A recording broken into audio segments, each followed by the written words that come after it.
When my mom talked about menopause, she called it the change, and it was all very hush-hush, as if there was something wrong about something so natural. Thank goodness with mental health awareness and actual research, we're beginning to understand the huge role hormones play in women's bodies. Being postmenopausal has its challenges, but if you're going through either perimenopause or menopause, then I suggest you try Hormone Harmony. Why? Happy Mammoth, the company that created Hormone Harmony, is dedicated to making women's lives easier. Hormone Harmony contains science-backed herbal extracts called adaptogens. Now here's the beauty about them. They help the body adapt to stressors, like chaotic hormonal changes that happen naturally throughout a woman's life. For a limited time, you can get 15% off on your entire first order at happymammoth.com. Just use the code SelfWork at checkout. That's happymammoth.com and use the code SelfWork for 15% off today.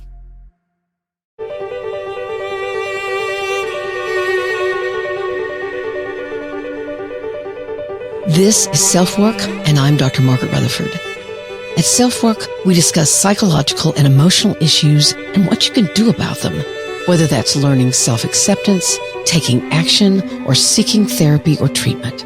8 years ago, I extended the walls of my practice to reach those of you who might already be knowledgeable about mental health treatment, but also to those of you who might say you'd never darken the door of a therapist. And yet, you are here. I'll answer your questions while I invite you to take a few minutes for your own self-work.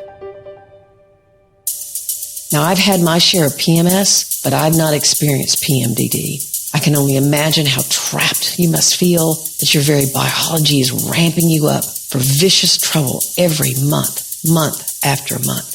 As the listener's message stated, she even warned the one she loved that her monster self was about to appear. Welcome to this week's edition of SelfWork. We're going to focus today on what's called PMDD, or Premenstrual Dysphoric Disorder, what it is and what it's not, who suffers from it, how early can it emerge, why is it so misunderstood, misdiagnosed, or even ridiculed, which of course makes seeking treatment much harder. And as always, we're going to talk about what you can do about it. Now, you guys, before you say, oh, this episode's not for me, just remember that if you're in a relationship with anyone that has female anatomy, then this could be important for you to know too. Actually, today's episode is in response to a message I received over Instagram. Here I'm going to quote, "Hi, Dr. Margaret. I've been listening to your podcast for years and have a suggestion.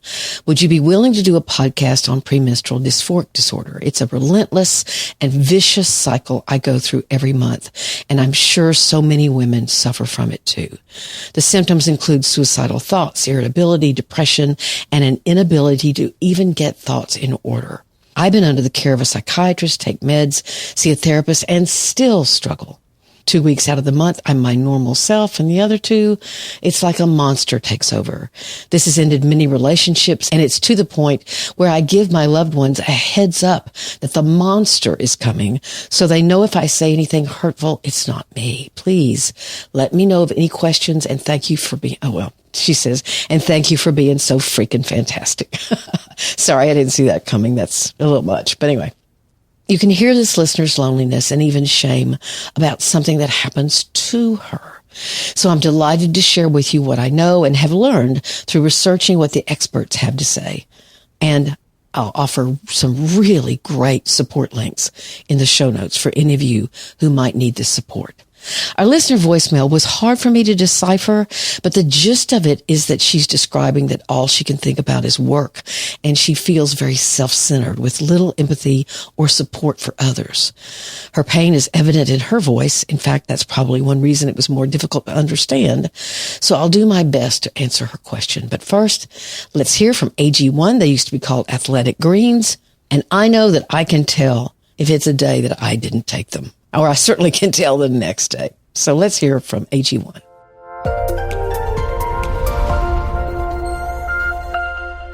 It's important to me that the supplements I take are of the highest quality, and that's why, for years, I've been drinking AG1. Unlike many supplement brands, AG1 conducts relentless testing to set the standard for purity and potency. Quality for AG1 isn't just a buzzword, it's a commitment. And at each step of the process, AG1 goes above and beyond industry standards.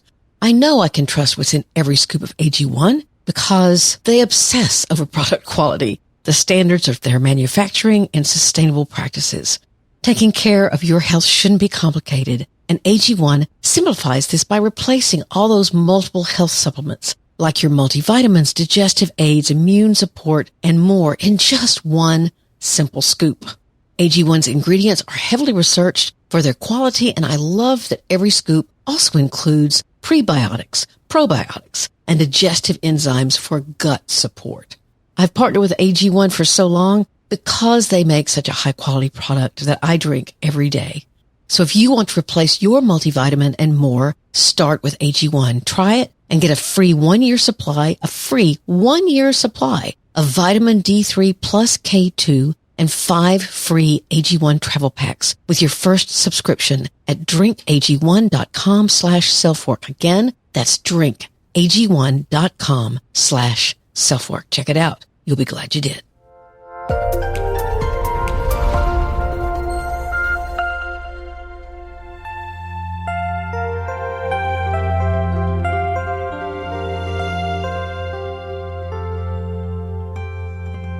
Most, if not all, girls and women, or anyone who is identified at birth as female, experience what's called PMS, premenstrual syndrome. The symptoms happen a few days before your menstrual cycle begins. You can feel irritable, depressed, sad. You can want to isolate. You can feel bloated. Your breasts are tender, or all of the above. And once your period begins, it's not that you're home free, because many experience pain and cramping. You can have a heavier flow of blood, which can cause weakness. There are all kinds of problems that can happen. But generally, you feel as if some pressure within you has been released, and that sense of not being myself stops, and you feel more like yourself again. What's happening hormonally during just normal PMS? I'm quoting from WebMD. The exact cause of PMS is not clear, but we do know that levels of estrogen and progesterone drop during the week before your period. Many doctors believe this decline in hormone levels triggers the symptoms of PMS. Changes in brain chemicals or deficiencies in certain vitamins and minerals may also play a role. Too many salty foods, alcohol, or caffeine can affect this as well. So basically, they don't know. But there's a much more dramatic and painful problem that around 2 to 5% of women develop. And there are some studies I found that increase this percentage to 8 to 10%. That's called PMDD, or Premenstrual Dysphoric Disorder. Dysphoria meaning like depression.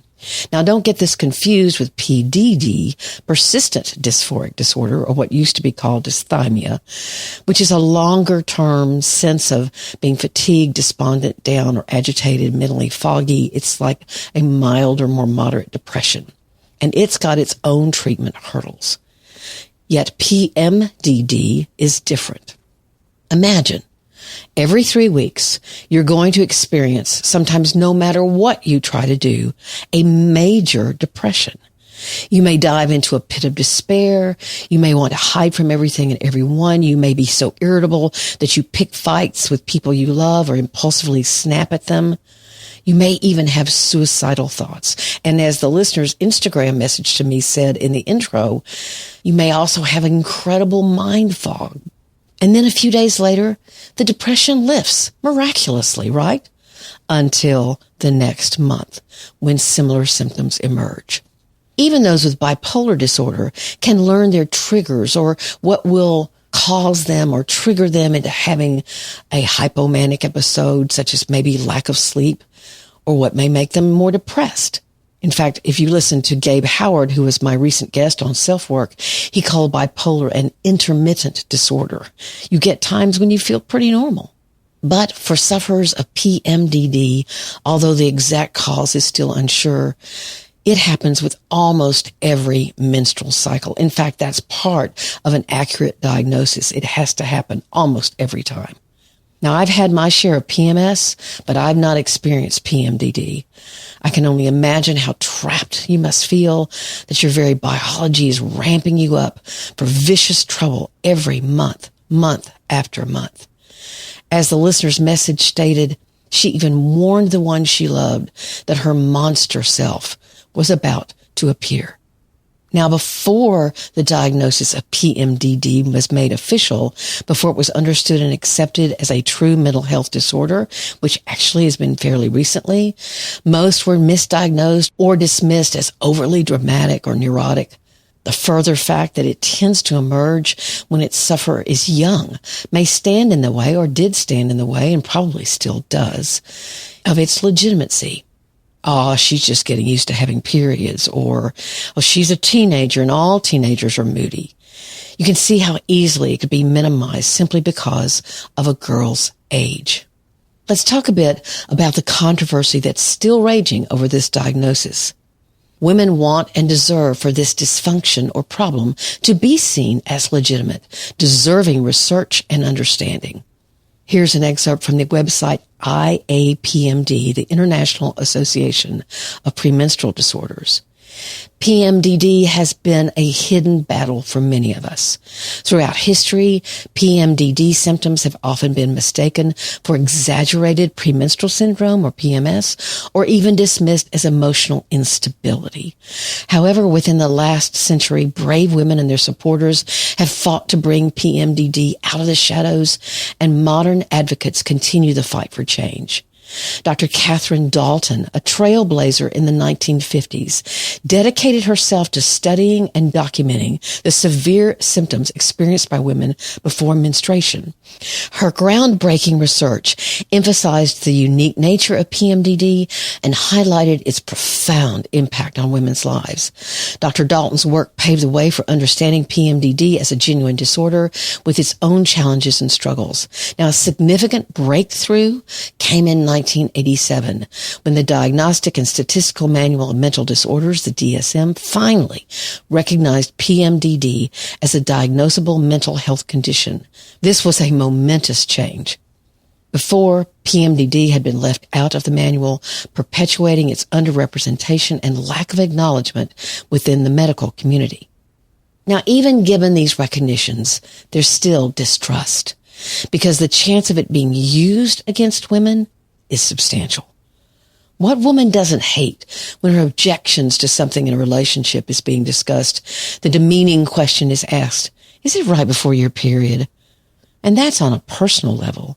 The problems could easily carry over to the professional realm, with people not being so sure they want women in positions of decision-making and authority because, they have their periods, right? Gosh. Drives me crazy. In fact, I've worked with couples on how to approach these issues together. After all, when you think about it, the shoe can actually fit for each gender. How many times is the question brought up, especially for men, how long has it been since you've had an orgasm? Or, if we had more sex, I wouldn't be so grumpy. Instead of talking about it like that, there are ways to talk about these kinds of issues with respect and understanding, rather than being demeaning to either party. But back to the problems with PMDD. You can see how the concern over it being used to stigmatize or marginalize women is apparent. It also has been seen in the past as an attempt by the pharmaceutical industry to make money and medicalize what's a normal experience. Here's another reason to give someone a pill. And there are other problems with it, such as, let's blame the culture instead of seeing it as a universally prevalent condition, which it is. Now, to further complicate things, even though it's present in the diagnostic manual, doctors and psychiatrists aren't trained to consider hormonal changes as a source of women's issues. So someone seeking answers could be sent to a psychiatrist, who'd then send you to gynecology, who'd send you to endocrinology. And that's probably the best case scenario. The silos that have become the model for our medical treatment, meaning the focus has become very specific for medicine rather than more general and holistic, can be dangerous and lead you as the patient to multiple appointments with no answers. FYI, I want to tell you that your mental health clinician, no matter what your gender, should ask questions like, is there a pattern to your symptoms? Be they anxiety or depression or whatever they happen to be.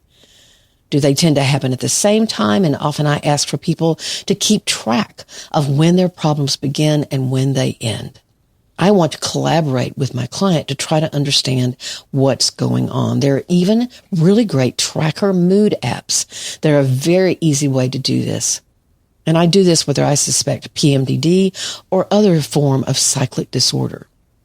All couples go through times when they feel what I call out of sync. You're seeming to be in one space and your partner is in another. It's normal.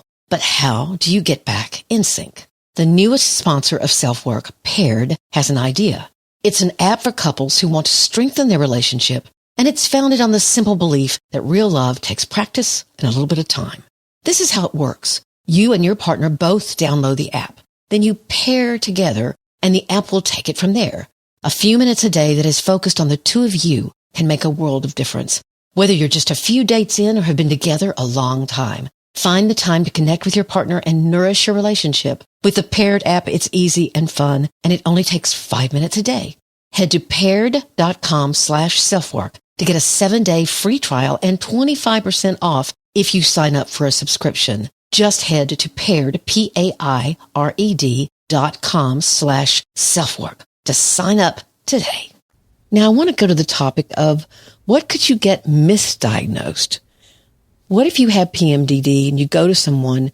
What if they misdiagnose you? What could that diagnosis be? Here's my own short list. Maybe you have bad PMS.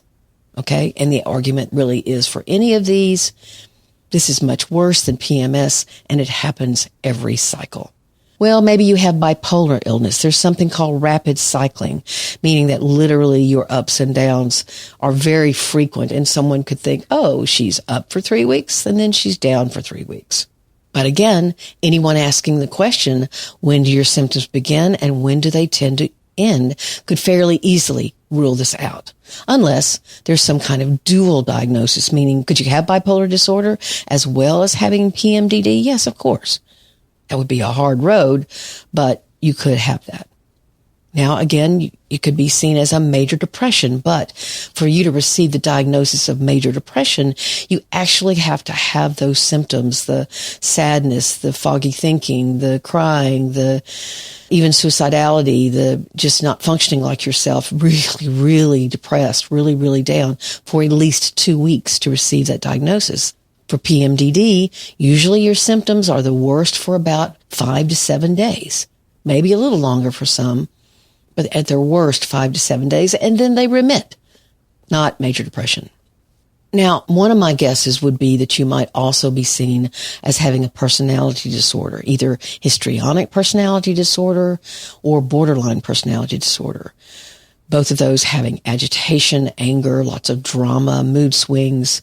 Again, the fairly simple question, which would add clarity, is one we've already discussed. Does it come and go? Now, there are mood swings in both histrionic and borderline personality disorder, but they happen all the time, and there is no real pattern. Also, there are traits of these conditions like lack of empathy, or there's a lack of understanding of the impact of your actions on others that wouldn't fit here at all. Rarely would someone with BPD warn others of the coming of her monster. That suggests empathy and even shame over the soon-to-be behavior. Now, could it be diagnosed as PTSD? I can sort of see that this could be a problem more easily, in fact, than some. If there has been trauma that maybe wasn't understood as trauma before, a doctor or a therapist could wonder, so is this some kind of delayed response to that trauma?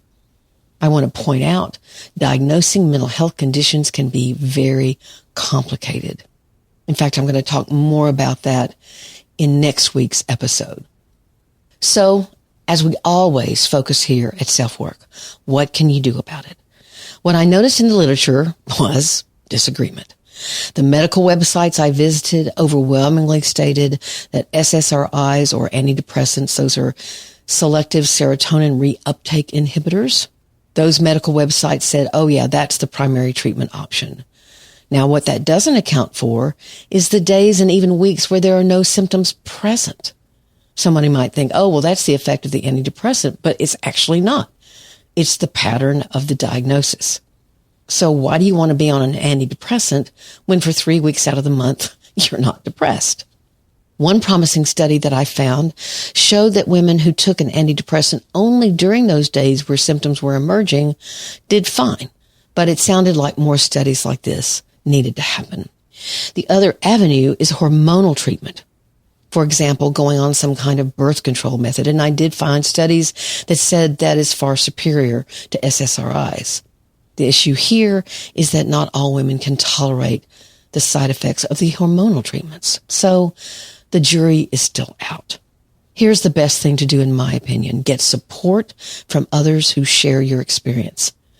And I'm happy to report that same IAPMD website, the International Association of Premenstrual Disorders website, has all kinds of opportunities for support. Video groups, Facebook groups, peer support groups, information centers, ways to get help anonymously.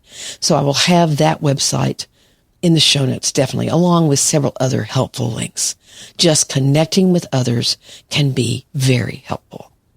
That kind of advice could also be helpful in how you decide to talk about your condition with family or friends, obviously your partner, and how you manage it both personally and professionally.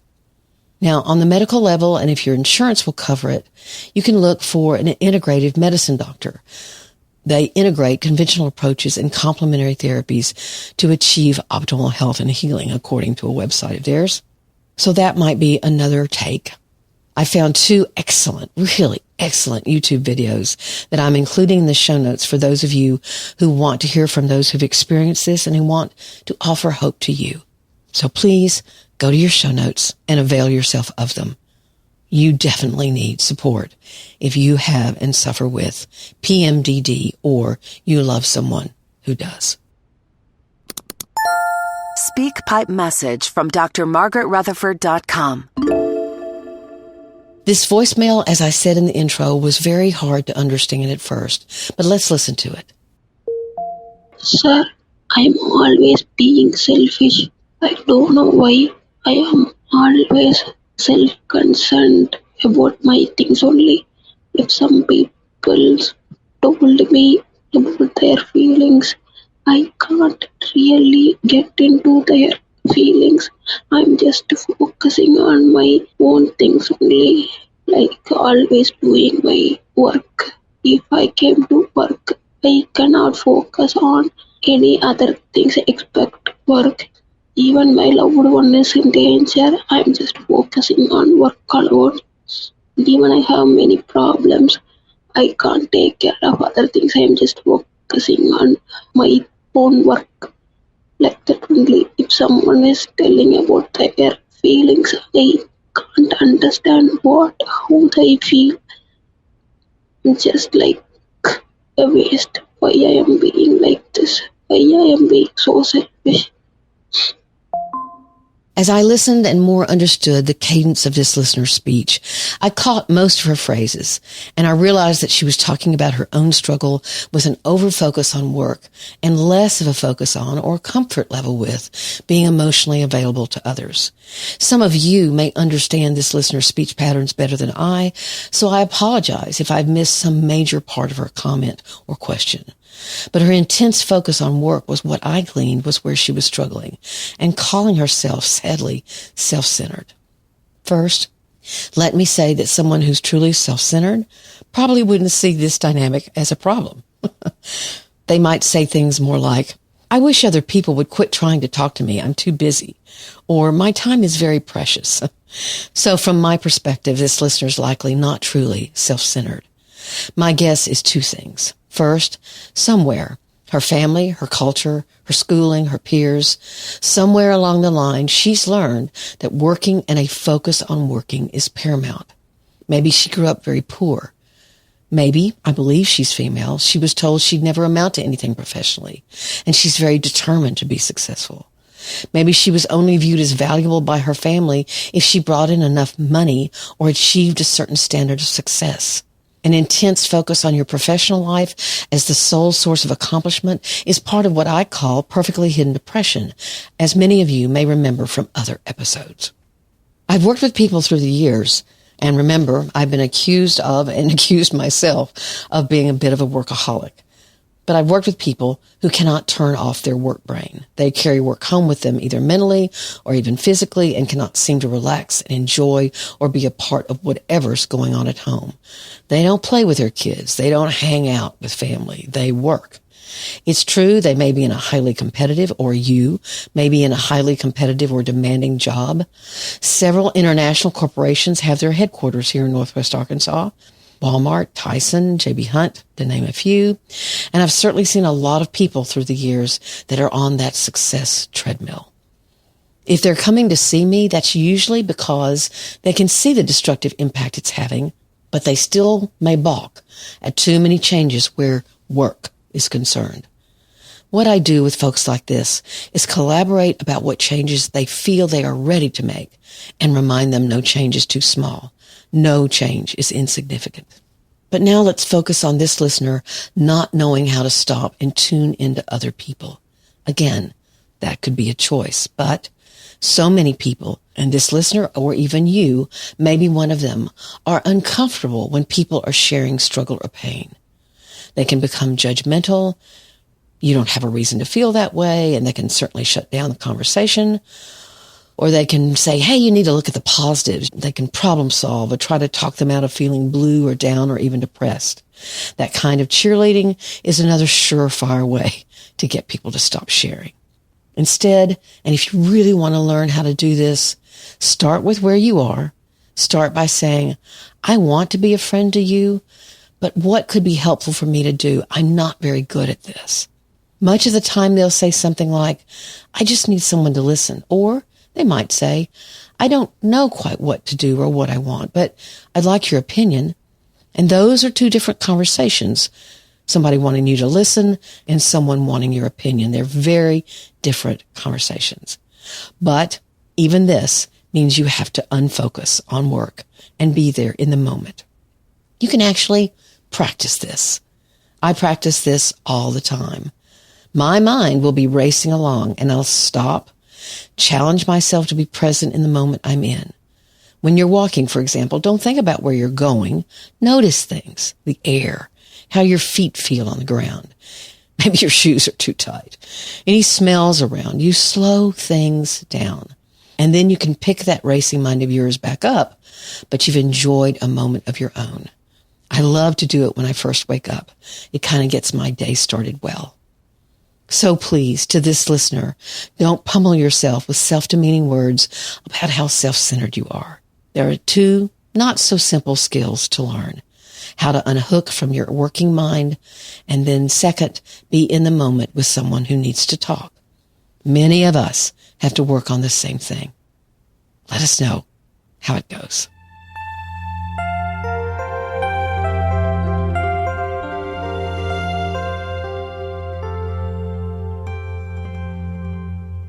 Again, there are a lot of links for this that I urge many of you who struggle with PMDD or even just some PMS could be very, very helped by. I announced to my newsletter group last week, and I want to announce here, I am wanting to interview some people who identify with perfectly hidden depression for a new book, just to get some more fresh insights and that kind of thing. If you are one of those people, please email me at askdrmargaret@drmargaretrutherford.com. Or if you just want to send me a question or a comment, please do so at askdrmargaret@drmargaretrutherford.com. The other day, I got one of someone saying they liked the jacket I was wearing in my picture. That's always nice to hear.